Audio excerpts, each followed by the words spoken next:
So you can read the description, or perhaps you can participate. And just because you go to a Wetherspoons doesn't mean you drink. You don't have to drink. You can get coffee and other things. If you go to Wetherspoons, and maybe some other pubs, up on the walls you'll find some pictures of local memorabilia. And in Pettswood, just up the road from me, there was 3 distinct ones. One, someone was asking for it a while ago about information about daylight saving. There's a picture up there about William Willet's. Read you about that in a moment. There's also 2 more which I took pictures of while I was there. They're failing to upload, and that's why I'm having to read them out. If I had the phone here, I'd show you an image. I'll do that at some other point.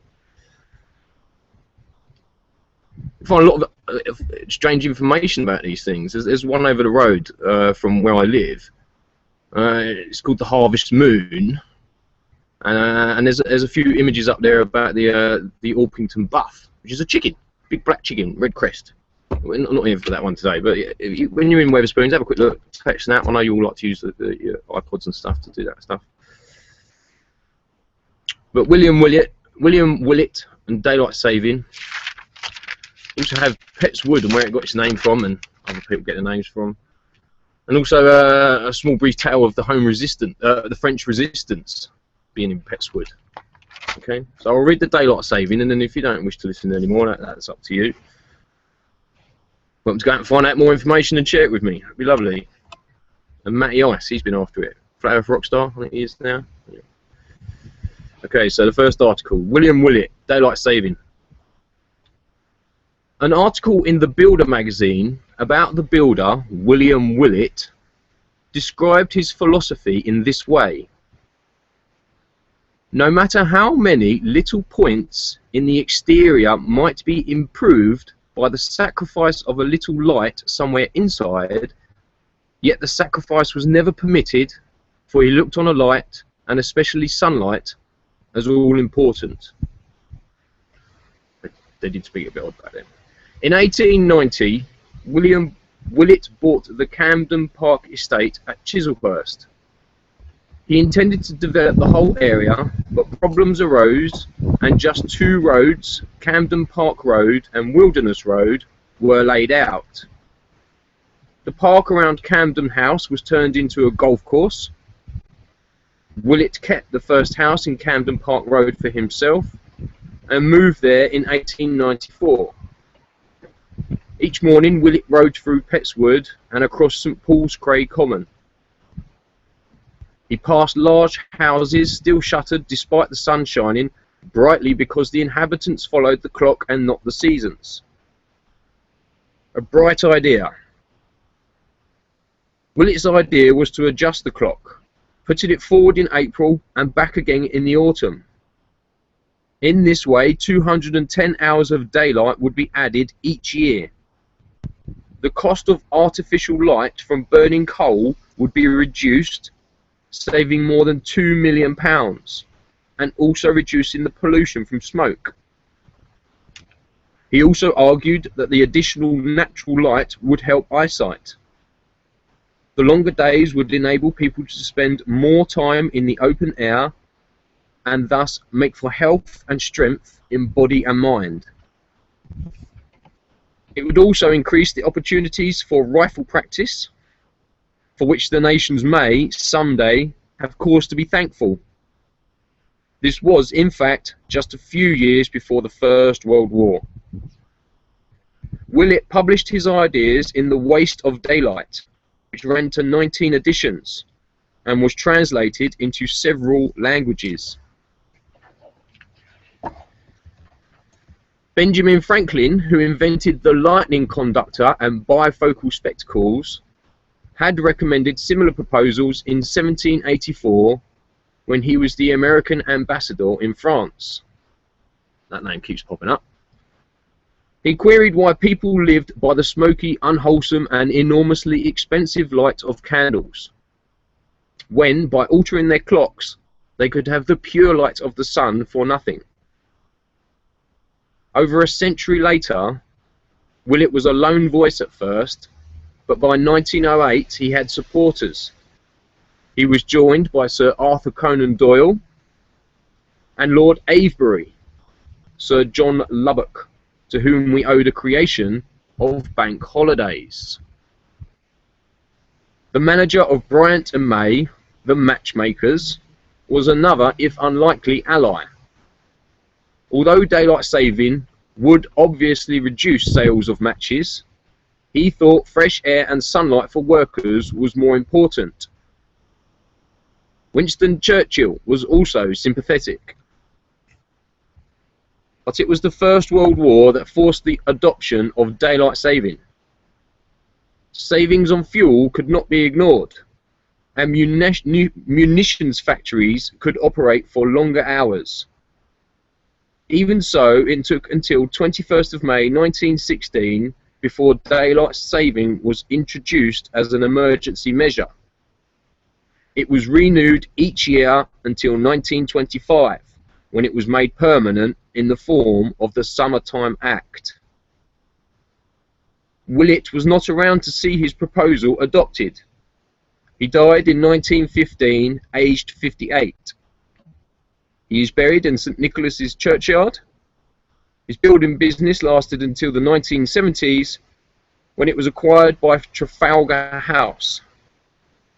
The estate agent, surveying and auctioneering branch of the business carried on into the late 1980s.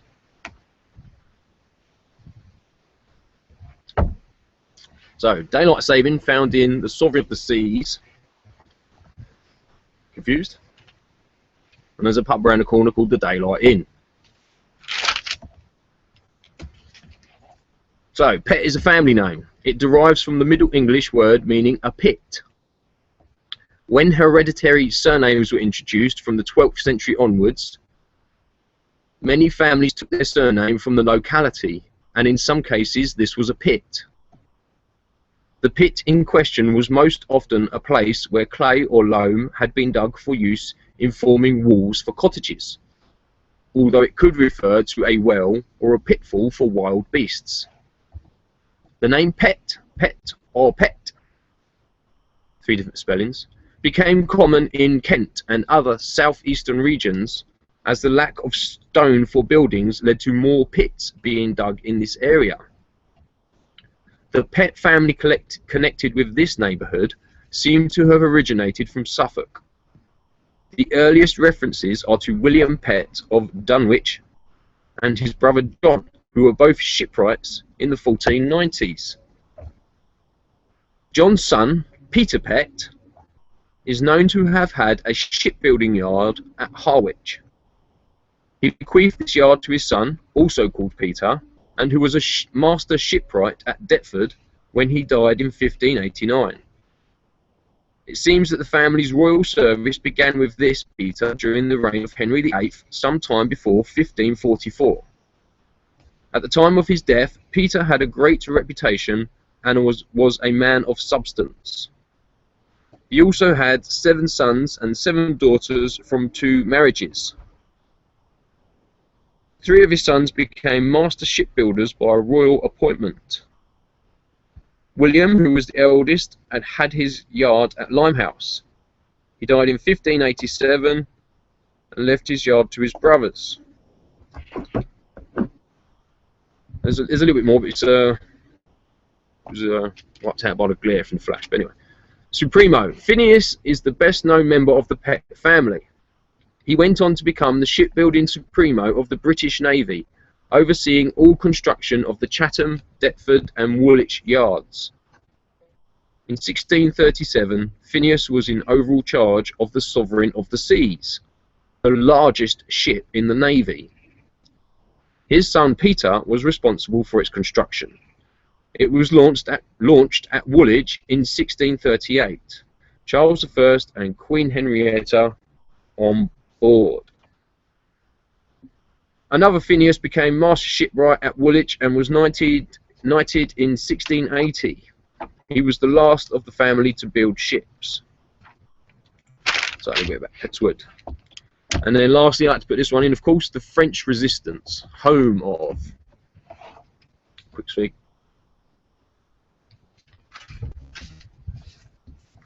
In June 1940, the French government fell and an armistice with Hitler followed.